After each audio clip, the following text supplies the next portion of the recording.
Hi hello नमस्कार, मी नूतन. कसे आहात सगळे? आनंदी असावे असे स्वामींच्या चरणी प्रार्थना करते आणि आजच्या व्हिडिओला सुरुवात करते. आजचा व्हिडिओ माझा आषाढी एकादशीच्या दिवशीचा.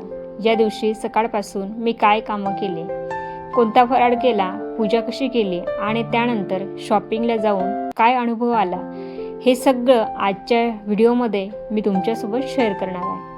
सकाळी उठल्यानंतर सर्वात प्रथम घराची स्वच्छता करून घेतली. त्यानंतर उंबरठ्यावर हळद कुंकूने विठ्ठल रुक्मिणीची सुंदर रांगोळी काढून घेतली. उंबरठ्याचे हळद कुंकू लावून पूजन करून घेतले. आषाढी एकादशीपासून कार्तिकी एकादशीपर्यंत चातुर्मास असते.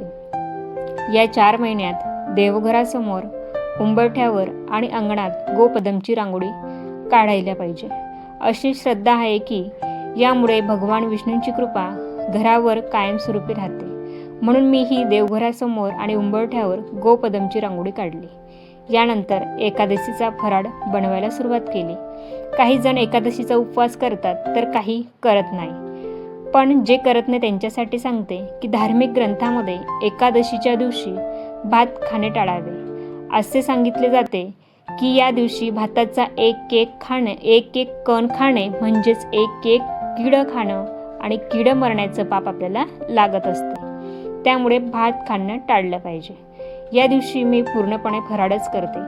आज मी नेहमीपेक्षा थोडा वेगळा फराळ केला. राजगिऱ्याच्या पिठाच्या पुऱ्या, भरलेली मिरची, रताळे, बटाट्याची भाजी असा स्वादिष्ट फराळ तयार केला. फराळ तयार झाल्यानंतर देवाला नैवेद्य अर्पण केला. गायत्री मंत्र, नैवेद्य मंत्र म्हटला, तुळशीपत्र अर्पण केले आणि आरती पूजा पूर्ण करून घेतली. या दिवशी जरी आपण स्वामी समर्थ महाराजांना नैवेद्य देत असतो, तसंच 2 एकादशी, कार्तिक आणि आषाढी एकादशी, गुरुपौर्णिमा, दत्त जयंती, श्रीकृष्ण जन्माष्टमी या दिवशी आणि शिवरात्री या दिवशी महाराजांना सुद्धा उपवासाचा फराळाचाच नैवेद्य दिला गेला पाहिजे. म्हणून मी या दिवशी सुद्धा उपवासाचा फराळ करत असते. यानंतर मला पूजेसाठी काही महत्त्वाची म्हणजे मला काहीतरी पूजा करायची होती श्रावण महिन्यामध्ये. त्या पूजेसाठी काहीतरी खरेदी करायची होती. त्यामुळे सकाळची कामं आटपून आम्ही शॉपिंगसाठी बाहेर पडणार होतो. आता ती कसली पूजा आहे ते तुम्हाला माझ्या येणाऱ्या व्हिडिओमध्ये नक्की कळेलच. तर त्या पूजेसाठी मला आज शॉपिंगला जायचं होतं. तर आमच्या भागातील कृष्ण टेक्स्टाईल या होलसेल दुकानात मी नेहमी खरेदी करत असते. तर आजही माझा तिकडेच जायचा प्लॅन झाला होता. तिथे सध्या विविध साड्यांवर 10% सूट होती.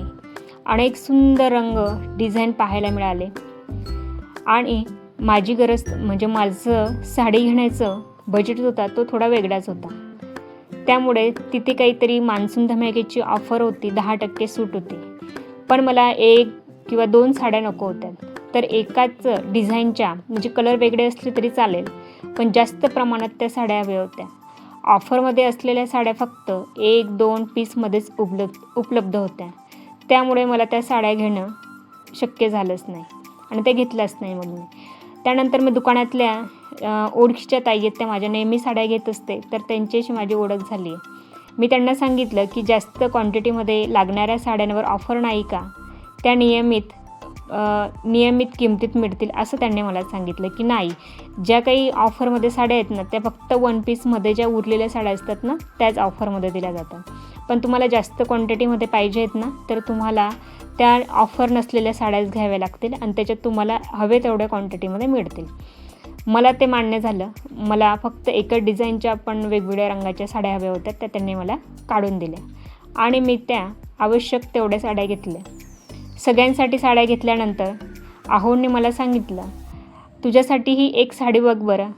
आणि आता माझ्यासाठी एक सुंदर साडी काढण्यासाठी त्यांची शॉपिंग सुरू झाली होती.